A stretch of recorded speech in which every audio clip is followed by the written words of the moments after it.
Ben, je me suis cassé, qu'est-ce que tu crois les éducs sont trop pourris. Faut que je me trouve un peu de thunes, mais là j'ai plus de... Salut, tu fais quoi là? T'attends quelqu'un? J'ai une tête à attendre quelqu'un, moi. Non mais sérieux, tu fais quoi? J'ai plus de batterie et pas de chargeur. Tu pourrais me dépanner? Ouais, ça peut se faire.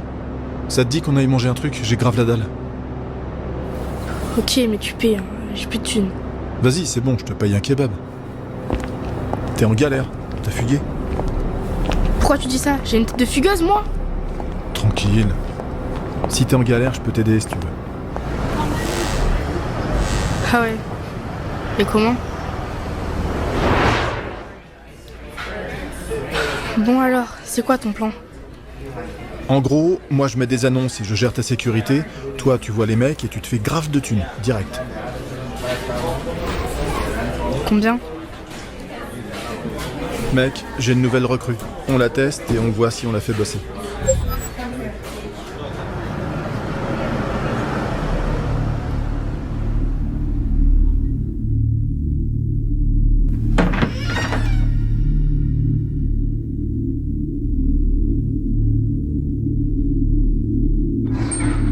Comme vous avez pu le remarquer dans le court-métrage juste avant, ceci est un parfait exemple de comment le trafic sexuel et le proxénétisme peut commencer. En effet, ce genre de situation commence souvent lorsqu'une personne est seule, sans ressources à sa portée. Les réseaux sont l'une des sources principales par lesquelles les ravisseurs ou les pimps peuvent passer pour entrer en contact avec leurs victimes également. En effet, sur les réseaux, on montre beaucoup, parfois, l'argent, et les jeunes en veulent aussi sans parfois réfléchir de comment les gens ont cet argent. Du coup, plusieurs jeunes tombent facilement dans le piège quand on leur propose de faire de l'argent, puisqu'ils ne posent pas de questions avant d'accepter et parfois on peut même leur mentir pour être sûr qu'ils acceptent, ce qui fait en sorte qu'elles finissent par simplement tomber dans un sac rempli de vices. Les prédateurs vont souvent retirer au début qu'une petite somme pour garder à eux et donner le reste aux victimes ou aux femmes. Mais plus le temps va avancer, plus les ravisseurs et les pimps vont garder tout l'argent. En plus des réseaux sociaux, les victimes peuvent parfois être entraînées dans ce genre de trafic à cause de leurs copains ou copines ou de leurs amis.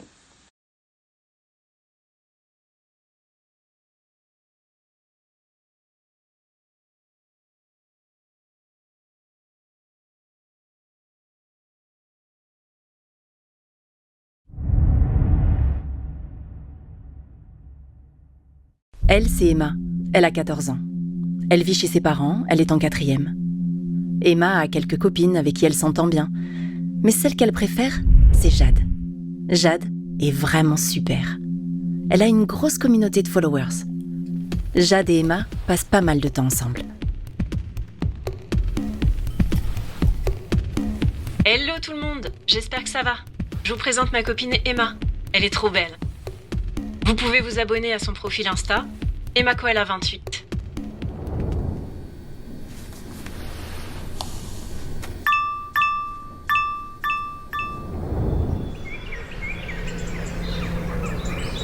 Regarde le nombre de likes que j'ai sur ce post. En même temps, t'es trop fraîche. J'ai grave de demandes de gens qui veulent ton compte OnlyFans. Inscris-toi, ce serait trop stylé. Et tu pourrais te faire plein de thunes. T'es sûr? Je le sens pas trop. Les mecs ont trop la dalle. Ben vas-y, rappelle-moi quand t'auras fini de faire ta gamine. T'es sérieuse?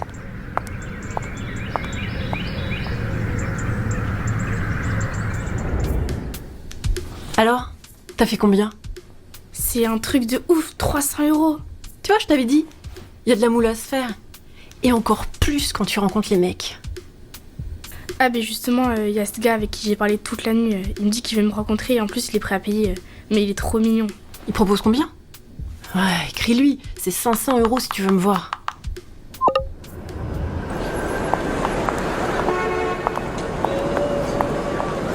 T'inquiète, ça va bien se passer, je t'attends, je reste dehors. Tu me paieras un McDo, après j'ai la dalle.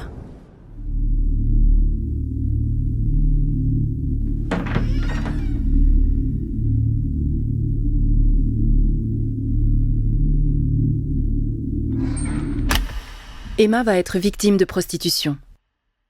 Jade, sa copine, sera considérée comme proxénète, puisqu'elle a incité et aidé Emma à organiser la prostitution et qu'elle aura tiré profit de l'argent de cette prostitution. Elle risque une amende et de la prison. Enzo, 94-2005, est un client de la prostitution. Il risque aussi une amende et de la prison.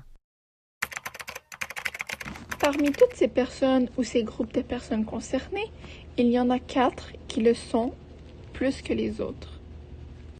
Les victimes, les gouvernements, les prédateurs et niveau de la religion sont les 4 plus importants.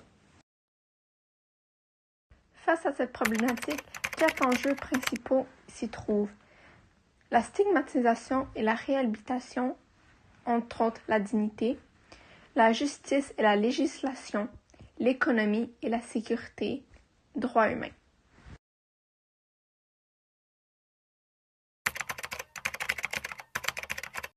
Les victimes disent que c'est compliqué parfois de s'en remettre après avoir vécu une telle situation parce qu'il y a peu de ressources et d'organisations gratuites qui existent.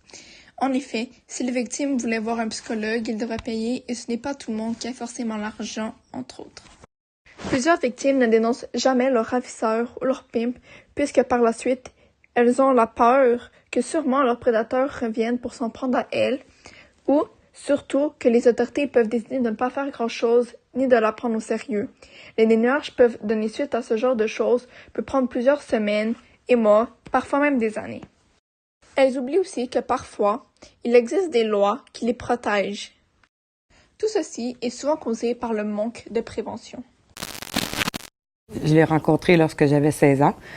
Puis pendant 2 ans, il a vraiment joué la game, si on peut dire, de meilleur ami. C'est vraiment lorsque j'ai eu 18 ans que tout ça a commencé, puis qu'il a commencé à m'exploiter. Puis aussi, la violence est arrivée presque au tout début, je dirais. Puis ça a duré. Il m'a fait à croire que c'était juste mon ami, mais dans le fond, il était en train de me préparer. Il savait très bien ce qu'il faisait.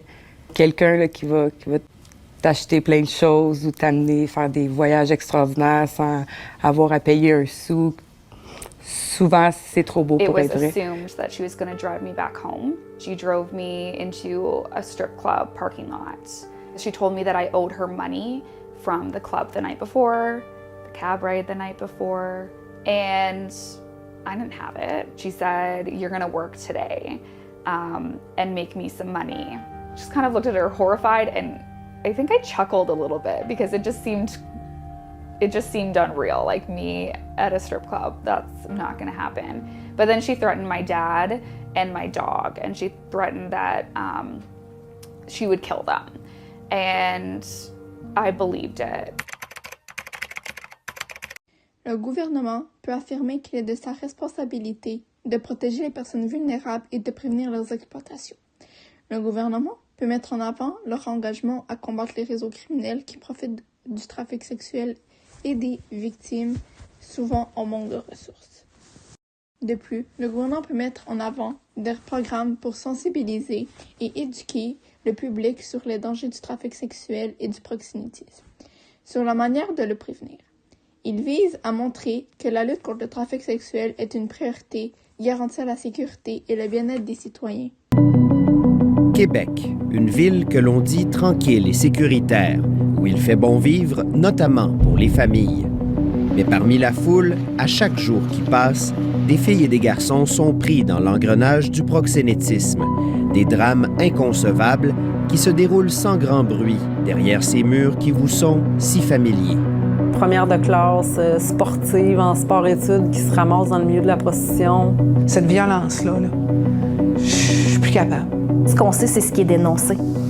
Ce qu'on sait pas, c'est tout ce qui se passe en dessous. Des fois, c'est 2, 3 individus qui sont ensemble, qui en font travailler 1 ou 2. Rien ne laisse croire qu'il s'agit d'un réseau bien organisé, comme c'était le cas il y a 20 ans avec l'opération Scorpion. Cette enquête nous a permis d'établir l'existence d'un gang de rue, les Wolfpack, qui accomplissait avec régularité des actes criminels et qui contrôlait, entre autres, un réseau de prostitution juvénile féminine. Depuis ce temps, même si l'appât du gain reste la motivation première, Le visage du proxénétisme a changé, selon la directrice du projet Intervention Prostitution Québec. Plus de garçons qui saisissent cette opportunité-là puis qui sont pas nécessairement affiliés à des gangs, non. Ils sont de manière autonome, des wannabes, souvent qu'on appelle. Les méthodes de recrutement se sont aussi raffinées. Les adolescentes âgées entre 14 et 17 ans se font solliciter ou recruter de multiples façons. École, centre d'achat, arcade, party, hip-hop. Et là, on est ailleurs. Là, je ne dis pas que ça n'existe plus dans les espaces publics. Là. Il y en a encore, mais je dirais que 3/4 peut-être se passent ces réseaux. Fait que là, on détecte ça comment, ces réseaux? Aujourd'hui, ils peuvent être assis dans leur salon et envoyer 150 demandes d'amitié en même temps à n'importe qui et donc récupérer peut-être plus de jeunes qui peuvent être manipulables. Difficile de dire si plus d'adolescentes sont ainsi recrutées sur Internet. Chose certaine, la police de Québec arrête beaucoup de proxénètes. En 2018, 13 individus ont été accusés de proxénétisme sur le territoire de la ville. Ce nombre est resté relativement stable jusqu'à l'explosion de l'an dernier, avec 21 individus accusés. Et souvent, plusieurs crimes s'ajoutent: fraude, stupéfiants, armes à feu. Les prédateurs qui sont souvent impliqués dans le trafic sexuel ou le proxénétisme commettent ces actes pour des raisons souvent liées au pouvoir, à l'argent et au contrôle. Ils exploitent les personnes vulnérables pour leurs propres bénéfices, sans se soucier des conséquences dévastatrices pour les victimes. C'est une réalité troublante qui met en lumière des aspects sombres de la nature humaine. Les facteurs psychologiques, comme des antécédents de violence ou des troubles de la personnalité, peuvent également jouer un rôle dans le comportement des agresseurs, même si cela ne justifie en aucun cas leurs actes.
Les religions.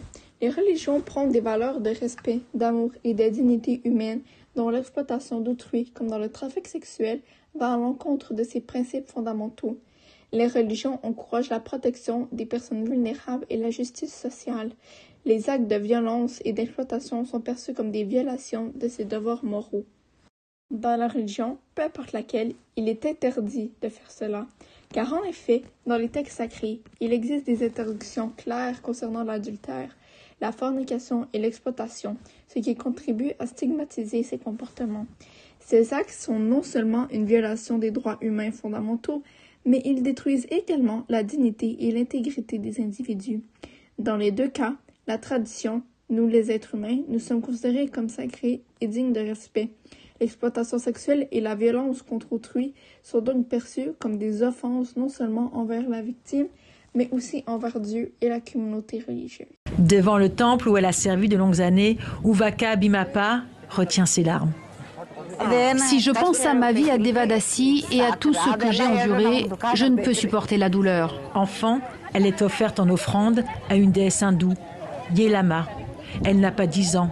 Quand vient la puberté, son initiation sexuelle est confiée, comme de coutume, à un homme plus âgé. Mon propre oncle s'est chargé de ce rituel et a pris ma virginité. Il portait un sari et nous a fait porter des bracelets traditionnels pour cette cérémonie. Elle sera par la suite soumise à d'autres hommes. Sous prétexte de dévotion, ils paieront en argent ou en cadeaux pour s'approprier son corps. Un esclavage sexuel qui va durer des années et permettre d'entretenir sa famille. Ce camp que nous allons rencontrer des femmes revenues de l'enfer. Des survivantes, séquestrées et parfois violées pendant des mois par les hommes de l'État islamique. Il me disait, notre religion accepte que l'on viole les yézidis. Nous, on est musulmans, on a une vraie religion, vous n'en avez pas. Il me mettait devant son ordinateur avec un casque sur les oreilles et me forçait à écouter le Coran. Il me disait que si je n'écoutais pas, il allait me faire des choses pires que la mort. Plus d'1 millier de yézidis sont victimes de cet esclavage sexuel, une pratique barbare revendiquée par les hommes de Daesh, qui organisent même des jours de marché, comme dans cette vidéo glaçante postée sur les réseaux sociaux.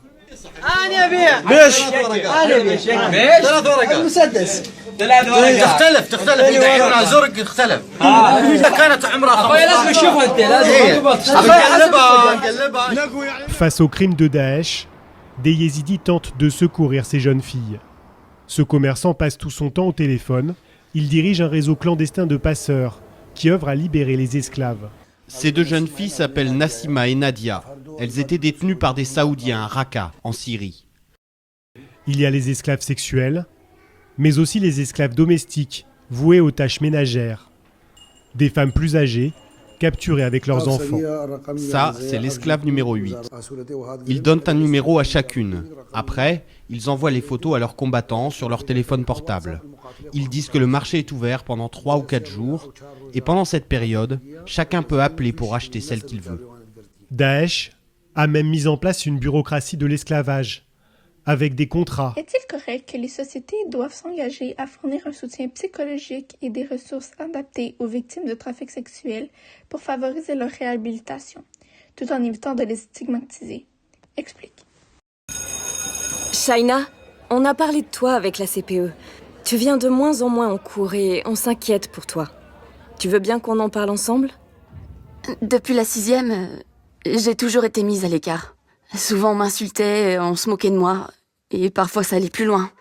Là où je vivais, c'était pas mieux. Mon oncle criait sur ma tante. Il faisait pas attention à moi. Il y a quelque temps, un gars m'a contacté sur Insta. On s'est mis à discuter et il disait qu'il me trouvait jolie. Ça me faisait du bien de parler avec lui. On s'envoyait des messages tous les jours, voire presque toutes les heures. Souvent hyper tard le soir. J'avais un crush sur lui. Je le kiffais de ouf. Et je lui envoyais 2-3 photos. J'avais jamais fait ça avant.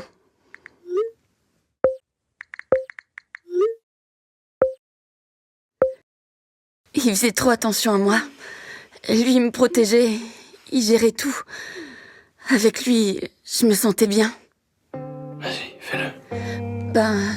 J'ai jamais fait ça. Je sais pas trop. T'inquiète, princesse. Je vais te montrer. Je suis pas sûre, en vrai. Bébé, toutes les meufs, elles font ça. T'inquiète, je vais te guider. Je lui faisais confiance. J'avais jamais vécu ça. Il me disait que j'étais tout pour lui. Je voulais pas perdre ce qu'on avait. On s'était promis qu'on serait toujours là l'un pour l'autre. Tu sais, bébé, que je t'aime. Et en vrai, je suis pas tout seul à t'avoir trouvé bonne sur ces photos. D'ailleurs, il y a un de mes potes qui aimerait bien passer un moment avec toi. T'es ok? Comment ça, tes potes ont vu mes photos? Un moment pour faire quoi? T'inquiète, tu fais juste ce que je t'ai montré quand on était tous les deux.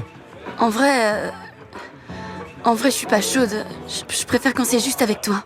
Je suis là pour toi tout le temps. Et toi, qu'est-ce que tu fais pour moi? Tu veux vraiment qu'on reste ensemble? Une vraie preuve d'amour ce que tu vas faire pour moi. Vas-y, prends ça. Ça va te poser. Je t'aime encore plus quand tu fais des efforts. En vrai, ça va grave marcher entre nous, je le sais. Tout est allé très vite. Je voulais pas, je le sentais pas. Mais Nathan décidait à ma place. Il contrôlait tout. J'avais personne à part lui. C'était ma seule raison de vivre. Je suis dans la galère, Shaina. Les keufs ont fait une perquise et ils ont pris tout le fric et la bœuf. Bébé, y a que toi qui peux m'aider. Ce que je te demande, c'est juste un bail pour dépanner. Quand on aura assez d'argent, on pourra se tailler tous les deux et faire ce qu'on veut. Ma tante et mon oncle pensaient que j'étais chez Nathan. Ils venaient me chercher après les cours. Mais en fait, le soir, Nathan me déposait dans des hôtels. Je savais jamais lequel. Ça m'angoissait à mort de pas savoir sur qui j'allais tomber ou ce qu'on allait me demander. À ce moment-là, je comprenais pas la situation dans laquelle j'étais. Il y avait que Nathan dans ma vie. J'avais personne d'autre à qui parler. Je séchais les cours parce que Nathan voulait que j'en fasse plus. Le peu d'argent qui me restait, on l'utilisait pour s'acheter de la drogue. Ça m'aidait à oublier. À sortir de mon corps. Shaina, qu'est-ce que tu m'as fait là? Le gars il paye, toi t'as pas à poser de questions. Je voulais pas qu'il... Tu fais ce que le gars te demande, c'est tout. Oublie pas que sans moi, t'es rien. C'est bien que tu aies réussi à venir nous en parler. Nous allons t'accompagner pour te sortir de cette situation. Il m'a fallu du temps pour comprendre que c'était pas de l'amour. Plus tard, on m'a expliqué que j'ai été victime d'un proxénète. Il va y avoir un procès.